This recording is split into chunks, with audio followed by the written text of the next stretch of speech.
So hello everyone, welcome to our channel Prashnashala. Electrostatics के एक बहुत ही ज़्यादा इंपॉर्टेंट टॉपिक जिसका नाम है क्वांटाइजेशन ऑफ चार्ज, उसके ऊपर आज की क्लास में मैं आपको कुछ न्यूमेरिकल्स करवाने वाला हूँ।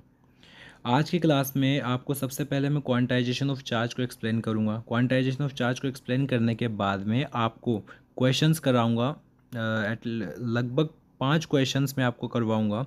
5 क्वेश्चन करवाने के बाद इसी टॉपिक के ऊपर बेस्ड, यानी कि आज की क्लास में जो आप क्वेश्चन करने वाले हो उसी पर बेस्ड 5 प्रैक्टिस क्वेश्चंस आपको दूंगा जो सिमिलर होंगे आज की क्लास से।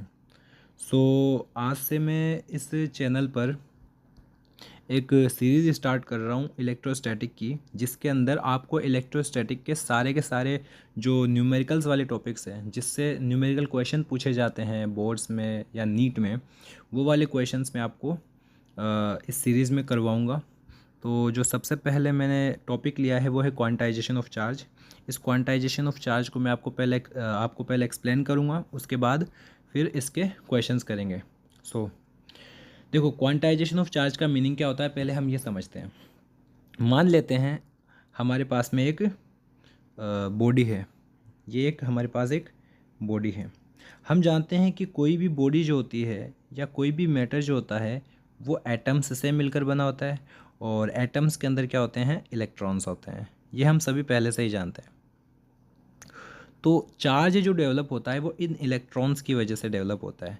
या तो ये इलेक्ट्रॉन किसी बॉडी पर आ जाए या वहाँ से चले जाए।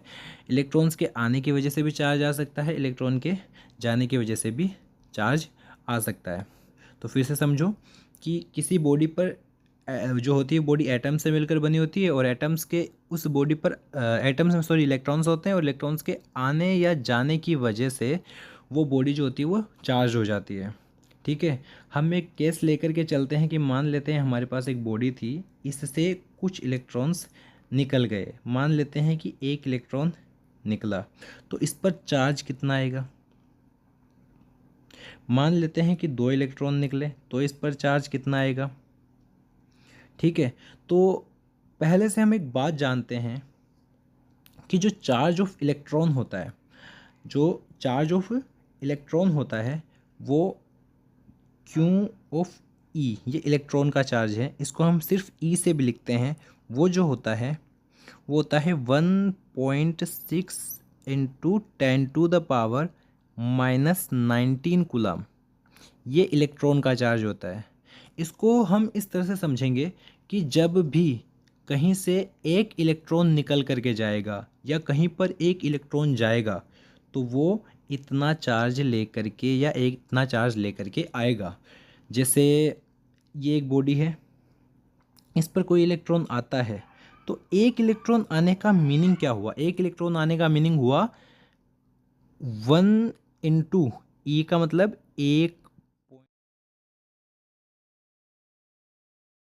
1.6 इंटू 10⁻⁻19, इतना चार्ज इस पर आया, इतना चार्ज इस बॉडी पर आया। अगर वहीं से 2 इलेक्ट्रॉन्स निकल करके जाते हैं तो उसका मीनिंग क्या होता है। 2 इलेक्ट्रॉन निकल करके जाने का मीनिंग होता है कि उस बॉडी पर 2 इलेक्ट्रॉन्स आए। तो अगर उस बॉडी पर n इलेक्ट्रॉन निकल के जाते हैं या n इलेक्ट्रॉन आते हैं, तो इसका मीनिंग क्या होता है कि उस बॉडी पर n ई चार्ज आया या एनी चार्ज उससे गया। यही क्वांटाइजेशन ऑफ चार्ज होता है। क्वांटाइजेशन ऑफ चार्ज का मीनिंग होता है कि किसी बॉडी पर आने वाला चार्ज या किसी बॉडी से जाने वाला चार्ज वो इंटीग्रल मल्टीपल होता है जो मिनिमम जो स्मॉलेस्ट ट्रांसफरेबल चार्ज होता है। क्वांटाइजेशन ऑफ चार्ज के लिए जो हमारे पास इंपॉर्टेंट फॉर्मूला आता है वो क्या आता है, Q is equal to N E. ये क्वांटाइजेशन ऑफ चार्ज का फॉर्मूला है, और आज के न्यूमेरिकल्स हम इसी पे करने वाले हैं। मैं आपको एक चीज़ और बता देता हूँ कि यहाँ पर n की जो वैल्यू है वो 1 2 3 ऐसी ही होनी चाहिए। कभी भी इंटीजर होनी चाहिए, कभी भी n इज़ इक्वल टू 0 1/2 या फिर कोई ऐसी माइनस वाली वैल्यू नहीं हो सकती है। ठीक है, ठीक है, आगे बात करते हैं। चलो, तो पहला क्वेश्चन देखते हैं। पहला क्वेश्चन पूछा गया है, which of the following charge is possible. देखो, टाइप ऑफ क्वेश्चंस मैं आपको करवाऊंगा। इसमें आपको ऐसा नहीं है कि एक ही क्वेश्चन की 2-3 प्रैक्टिस करवाऊंगा। मैं आपको एक क्वेश्चन कराऊंगा और एक वैसा ही क्वेश्चन आपको मैं सॉल्व करने के लिए प्रैक्टिस के लिए दे दिया करूंगा। आप ट्राई ये रखना कि आप पहले क्वेश्चन को पढ़ो, वीडियो को पॉज करो, और वीडियो को पॉज करने के बाद में फिर आप उसको सॉल्व करो, और उसके बाद में मेरे करने के तरीके को आप देखो, जिससे आपको ज़्यादा बेनिफिट मिलेगा एज़ कम्पेयर टू ऐसे आप डायरेक्टली मेरे सॉल्यूशन को देखोगे। तो क्वेश्चन पूछा गया है कि which of the following charge is possible. तो इसमें आपको किसी भी तरह का चार्ज देगा और चार्ज दे करके आपसे पूछ लेगा कि इसमें से कौन सा चार्ज पॉसिबल है। तो मैं आपको 3 केसेस यहाँ बताने वाला हूँ, क्योंकि वो 3 केसेस से आप बिना पेन उठाए भी आंसर कर पाओगे। पहला केस मैं आपको बताता हूँ, जैसे 1.6 इंटू 10⁻⁻20 कूलाम। क्वेश्चन है कि ये चार्ज पॉसिबल है कि नहीं। तो ये कैसे चेक करूँगा मैं? इसको चेक करने का ये है तरीका। n की वैल्यू ये आनी चाहिए, n की वैल्यू ये आनी चाहिए, ये नहीं आनी चाहिए। अगर n की वैल्यू ये आती है तो चार्ज पॉसिबल है, और अगर ये आती है तो चार्ज इम्पॉसिबल है। तो हम उसको सॉल्व करके देख लेते हैं कि n की वैल्यू क्या आती है। उसी से हमें चार्ज के बारे में पता चल जाएगा कि चार्ज में वो पॉसिबल वैल्यू है कि नहीं है। ठीक है, तो as we know Q is equal to N. तो यहाँ से n का फॉर्मूला क्या हो जाएगा? n is equal to Q upon E।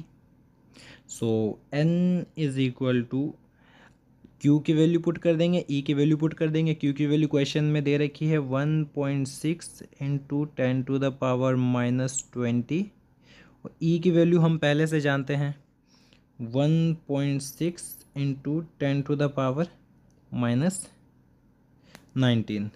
इसको सॉल्व करेंगे। एक सेकेंड इसको साइड में रख लेते हैं ताकि सॉल्व करना हमारे लिए आसान हो जाए। तो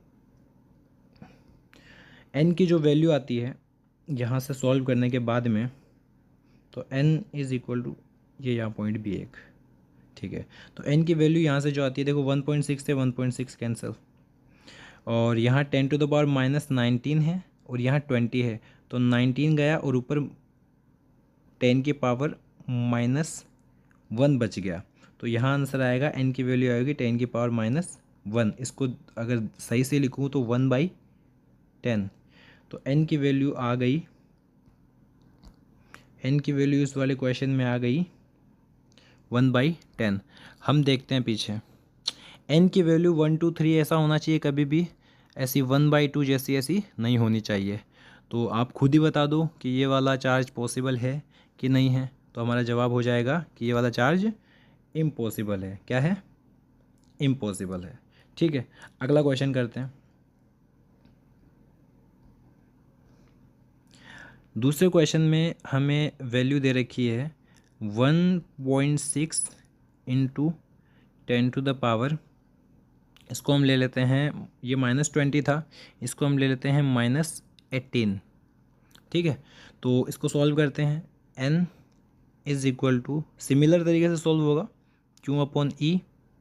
Q की वैल्यू दे रखी है 1.6 इंटू 10⁻⁻18 डिवाइडेड बाय 1.6 इंटू 10⁻⁻19।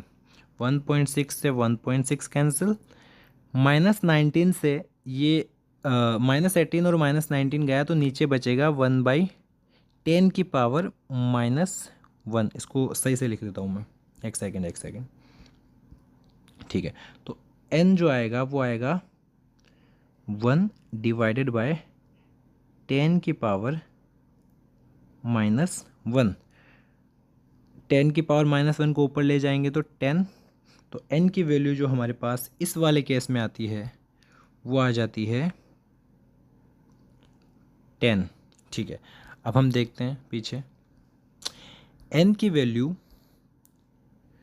1 2 3 4 5 6 7 8 9 10 11 12 ये सभी पॉसिबल है। 1/2 1/3 1/10 पॉसिबल नहीं है। तो इसके अकॉर्डिंग देखा जाए तो हमारा ये वाला चार्ज पॉसिबल है। ठीक है, अब ध्यान से देखना, आपको एक चीज़ सिखाता हूँ मैं।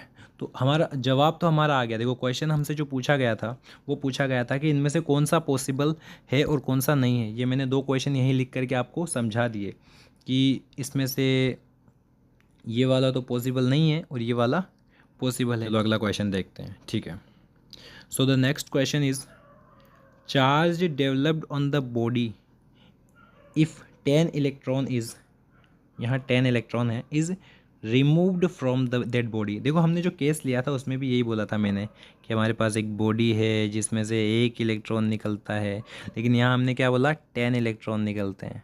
तो जब एक इलेक्ट्रॉन निकलता है तो वो चार्ज लेके जाता है 1.6 इंटू 10⁻⁻19 कूलम। लेकिन यहाँ कितने इलेक्ट्रॉन्स निकले हैं, 10 इलेक्ट्रॉन्स। तो 10 इलेक्ट्रॉन निकलेंगे तो आंसर क्या आ जाएगा, अगर इस तरह से आप सोच पाते हो तो 10 इंटू 10⁻⁻19, और जब आप इसको सॉल्व, और क्या लिख रखा है, इलेक्ट्रॉन का चार्ज है ना, 1.6 भी आएगा, तो ये हो जाएगा 16 इंटू 10⁻⁻19 कूलम। ये है वो चार्ज जो उस बॉडी पर आएगा। ये तो था वो तरीका जो मैंने आपको डायरेक्टली सिखाया था, लेकिन अगर आप फॉर्मूले से करना चाहो तो उससे भी कर सकते हो। फॉर्मूले के बारे में आप कैसे सोचोगे, देखो n की वैल्यू दे रखी है इलेक्ट्रॉन के, और इसके अलावा चार्ज पूछा है, तो एक ऐसा फॉर्मूला जो q के बारे में बताता है और n के बारे में बताता है, वो हमारे पास क्या है, क्वांटाइजेशन ऑफ चार्ज से q is equal to N E. ठीक है, q is equal to N E, इस q is equal to N E फॉर्मूले का यूज़ करेंगे हम और आंसर निकाल देंगे। क्या पूछा है, चार्ज पूछा है, तो क्यू की ही वैल्यू पूछी है, आसान है। तो क्यू की वैल्यू पूछी है तो Q is equal to N कितना है, 10, और इलेक्ट्रॉन का चार्ज अपन पहले से जानते हैं 1.6 इंटू 10⁻⁻19। तो क्यू कितना आ जाएगा, 10 और 1.6 को मल्टीप्लाई करेंगे तो ये आ जाएगा 16 इंटू 10⁻⁻19 कूलम। तो हमारा जो फाइनल चार्ज आ जाएगा वो आएगा 16 इंटू 10⁻⁻19 कूलम। तो ये वाला मैंने आपको फॉर्मूले से बताया और ये वाला मैंने आपको डायरेक्टली बताया। ठीक है, दोनों एक ही चीज़ है, बस बताने का थोड़ा सा तरीका अलग था। एक चीज़ और पूछी इसमें कि रिमूव्ड, तो रिमूव्ड को भी मैं आपको समझा देता हूँ। हालांकि समझ आपको आता होगा, लेकिन फिर भी मेरा तो काम है थोड़ा सा एक्सप्लेन एक्स्ट्रा करना, तो मैं समझा देता हूँ। रिमूव का मतलब 10 इलेक्ट्रॉन यहाँ से निकाल लिए गए। जब भी डेफिशिएंसी होती है, जैसा कि मैंने आपको पहले ही बताया था, तो डेफिशिएंसी का मतलब होता है कि वहाँ पे पॉजिटिव चार्ज आएगा। तो यहाँ पे डेफिशिएंसी हुई है, इसलिए यहाँ पे क्या आएगा, पॉजिटिव चार्ज। यानी कि जिस बॉडी से ये इलेक्ट्रॉन्स रिमूव हुए हैं वो बॉडी कैसी हो जाएगी, पॉजिटिवली चार्ज। ठीक है, ओके। तो आप स्क्रीनशॉट लेना चाहो तो ले सकते हैं, पॉज करके आप स्क्रीनशॉट ले लेना इसका। चलो अगला क्वेश्चन देखते हैं। ठीक है, अगले क्वेश्चन में हमसे पूछा गया है, a glass rod is rubbed with a silk cloth, the glass rod acquires a charge of 19.2, find the number. देखो क्वेश्चन में चार्ज दे रखा है और n पूछ लिया है। ठीक है, तो फिर से देखो, एक ऐसा फॉर्मूला जो n और q में रिलेशन बताता है, वो कहाँ से आता है, क्वांटाइजेशन ऑफ चार्ज से, इससे आता है। तो ये फॉर्मूला क्या होता है, q is equal to N E. अब तक तो आपको याद हो गया होगा अच्छे से।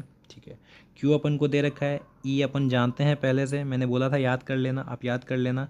n की वैल्यू हमें निकालनी है, तो n यहाँ क्या हो जाएगा, q अपॉन e। ठीक है, आगे सॉल्व करते हैं इसे, आसान है, कैलकुलेशन भी बहुत ज़्यादा हार्ड नहीं है। n is equal to Q upon E. अच्छा, n की वैल्यू हमें निकालनी है, q हमें दे रखा है 19.2 into 10⁻⁻19 coulomb, divided by e जो होता है वो होता है 1.6 इंटू 10⁻⁻19 कूलम। अपन जानते हैं 10⁻⁻19 से 10⁻⁻19 कैंसिल, तो n की जो वैल्यू यहाँ आ गई वो आई है 19.2 डिवाइडेड बाय 1.6। तो n की वैल्यू यहाँ से क्या आ गई, 19 1.2 डिवाइडेड बाय 1.6। सॉल्व करते हैं इसे आगे। 192 डिवाइडेड बाय 1.6, ये पॉइंट से ये वाला पॉइंट कैंसिल हो जाएगा। ठीक है, आगे से और सॉल्व करते हैं, मैं आगे लिख देता हूँ। तो n जो आएगा वो आएगा 192 डिवाइड बाय 1.6, तो ये हो जाएगा 9, और ये हो जाएगा 6, और ये हो जाएगा डिवाइडेड बाय 8। और 8 से इसको जब आप डिवाइड करोगे तो ये आपकी वैल्यू निकल के आएगी 12। तो आपका जो लास्ट आंसर आ रहा है वो आ रहा है n की वैल्यू कितनी आ रही है 12। कैसे? 8 से पहले आप इसको कैंसिल करते हैं तो ये यहाँ हो जाएगा 1, और 1 यहाँ चला जाएगा तो 1 यहाँ जाने की वजह से 16 हो जाएगा। तो ये 8 से 2 टाइम्स, तो ये से आपका 12 आ जाता है। ठीक है, तो ये आपका फाइनल आंसर आ चुका है।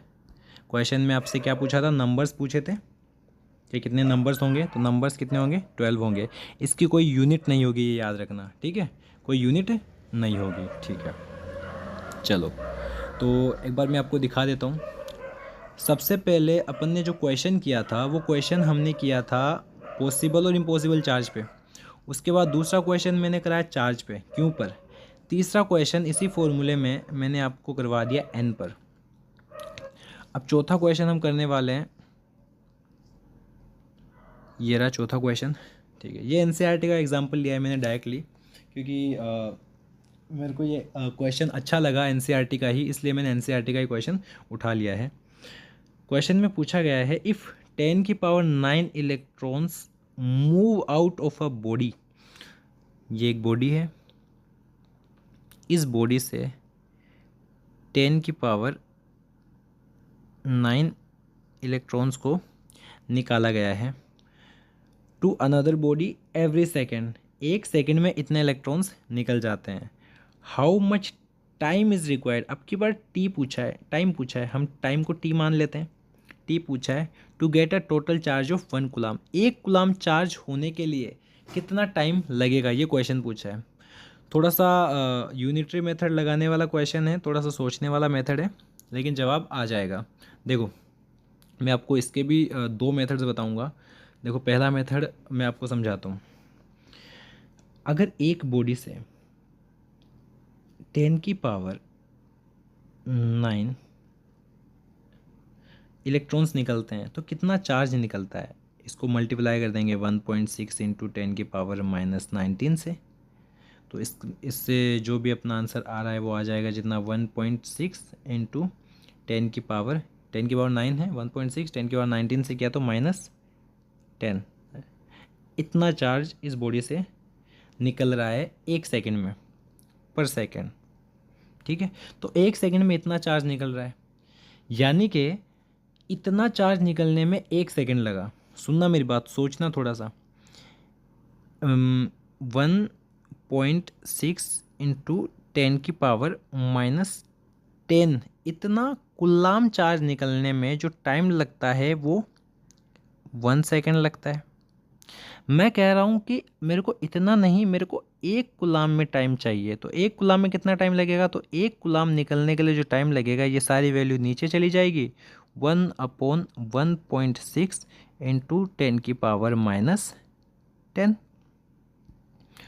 तो एक सेकेंड, थोड़ा सा इसको साइड में कर देते हैं। हाँ, तो 1 कूलाम में टाइम लगेगा इतना। तो इसको मैं सॉल्व अगर कर लूँ तो इसको सॉल्व करने पर मेरी टाइम की जो वैल्यू आ जाएगी वो आ जाएगी 1/1.6, और 10 की पावर -10 है, ये ऊपर चला जाएगा 10 की पावर 10। और नीचे वाली वैल्यू को आप जब सॉल्व करोगे 1/1.6 को, तो ये बिल्कुल अपन जो एक बेसिक क्वेश्चन करते हैं वो पॉसिबल और क्या बोलते हैं 1 कूलम चार्ज वाले के लिए, उसमें जो वैल्यू आती है वही वाली वैल्यू आ जाएगी। यहाँ आ जाएगा 0.625 इंटू 10 की पावर 10। तो ये हमारा टाइम आ जाएगा। ओके, सो ये क्वेश्चन था जिसको मैंने आपको एक मेथड से बताया है। फिर से देखो आप, सबसे पहले मैं क्या बोल रहा हूँ, देखो जितना आपको इलेक्ट्रॉन्स दे रखा है ना उसके करस्पॉन्डिंग मैंने चार्ज निकाला 1 सेकंड में, ठीक है। उसके बाद मैंने आपको क्या बोला कि 1 सेकंड में फिर से इतना चार्ज निकाला। उसके बाद मैंने आपको क्या बोला कि इतना चार्ज जो है 1 सेकंड में जा रहा है, 1 सेकंड में जा रहा है, इतना चार्ज 1 सेकंड में जा रहा है। तो 1 कूलाम चार्ज कितने सेकंड में जाएगा, तो इसको मैं नीचे लेके आ गया, इस वैल्यू को मैं नीचे लेके आ गया, ठीक है, यूनिटरी मेथड से। उसके बाद में टाइम टाइम टाइम पूछा था इसमें, तो टाइम में मेरे को बताना था, तो नीचे वाली वैल्यू जो नीचे लाने के बाद में ये क्वेश्चन ही सॉल्व हो जाता है। इसके बाद में इसको सॉल्व कर लेंगे, 10 की पावर -10 को ऊपर ले जाएंगे तो +10 हो जाएगा। 1/1.6 को सॉल्व करोगे तो आप 0.625 आ जाएगा। बस यहाँ थोड़ा सा आपको समझना था कि यूनिटरी मेथड है, यहाँ थोड़ा सा समझना था, ठीक है। नीचे एक बार और समझा देता हूँ, मेरे को लगता है कि थोड़ा सा कॉम्प्लिकेटेड क्वेश्चन है बच्चों के लिए, तो एक बार फिर से समझा देता हूँ, देखो ध्यान से देखना।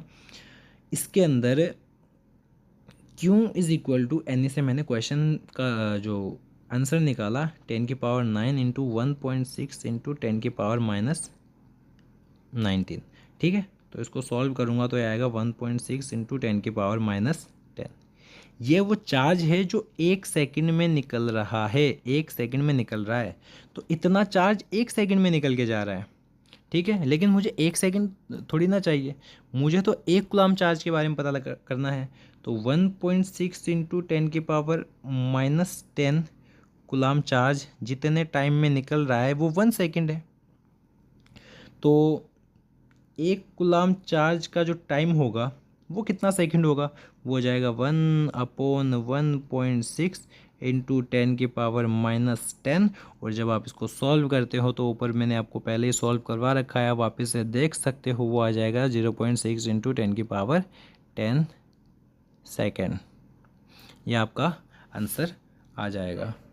तो आई होप आपको ये वाला क्वेश्चन भी समझ में आया होगा। किसी को अगर फिर से कोई डाउट है तो वीडियो को पीछे करके आप देख सकते हो, और अगर आप इसका स्क्रीनशॉट लेना चाहते हो तो आप इसका स्क्रीनशॉट भी ले सकते हो, ठीक है।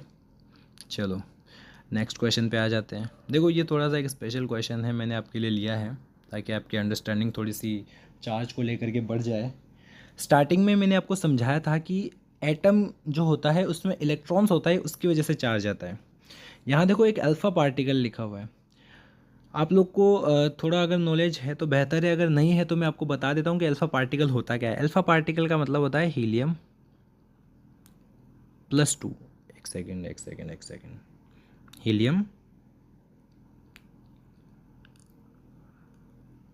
+2, ये होता है अल्फ़ा पार्टिकल।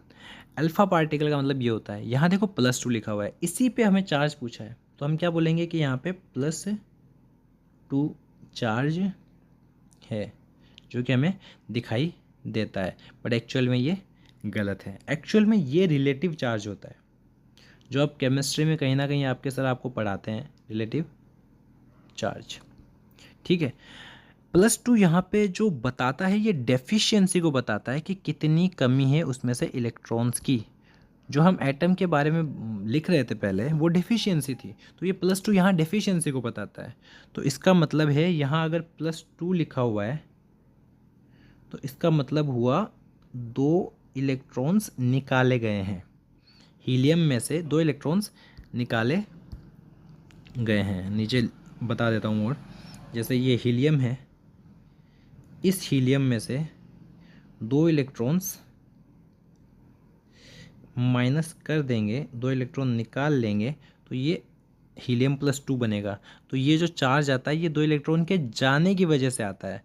तो इस वजह से यहाँ पे जो चार्ज हो जाएगा ये नंबर से एक तरह से इलेक्ट्रॉन के, तो यहाँ जो चार्ज हो जाएगा वो हो जाएगा Q = Ne, ठीक है। Q हमें निकालना है, N की वैल्यू हमें 2 दे रखी है, और E की वैल्यू मैं आपको बार बार बता चुका हूँ, वो याद भी आपको करनी है कि 1.6 इंटू 10⁻19। तो Q जो आंसर आ जाएगा वो आ जाएगा आपका 2 से इसको मल्टीप्लाई करोगे तो 3.2 इंटू 10⁻19 कूलाम। तो ये आपका फाइनल आंसर आ चुका है। ठीक है, देखो फिर से यहाँ आपसे हीलियम पूछा है। हो सकता है कि एग्जामिनर आपसे कभी ड्यूट्रॉन दे करके पूछ ले, तो ड्यूट्रॉन का चार्ज पूछ सकता है। तो हीलियम एटम दे रखा था, हीलियम के बारे में हमसे पूछा था कि हीलियम के ऊपर चार्ज कितना होगा। तो हीलियम जो होता है वो +2 होता है। +2 चार्ज का मतलब मैंने बता दिया आपको, डेफिशिएंसी होता है। तो +2 का मतलब है 2 इलेक्ट्रॉन की कमी, और 2 इलेक्ट्रॉन की कमी है यानी 2, यानी यहाँ पे ये नंबर्स दे रखे हैं। तो इस नंबर्स के करस्पॉन्डिंग मैंने Q=Na वाला एक फार्मूला बताया है, उस फार्मूले का आप यूज़ करके वैल्यू ये निकाल सकते हो, 3.2 × 10⁻⁹ कूलम। तो आई होप आपको ये पूरा लेक्चर समझ में आया होगा। अगर इस लेक्चर में कहीं पर भी कोई भी आपको डाउट है, किसी भी जगह पे आपको किसी भी तरह का डाउट है, तो आप मेरे को कमेंट करके क्वेश्चन पूछ सकते हैं। इसके अलावा मैं आपको 5 क्वेश्चंस और दे रहा हूँ जिनको आपको सॉल्व करने हैं, और उस क्वेश्चन के अंदर भी अगर आपको कहीं पे डाउट है तो मेरे को आप कमेंट करना, जिससे मैं आपके अगले लेक्चर में उस क्वेश्चन को एक्सप्लेन कर पाऊँ। सो पढ़ाई करते रहिए और ऑल द वेरी बेस्ट। मिलते हैं अगले वीडियो में।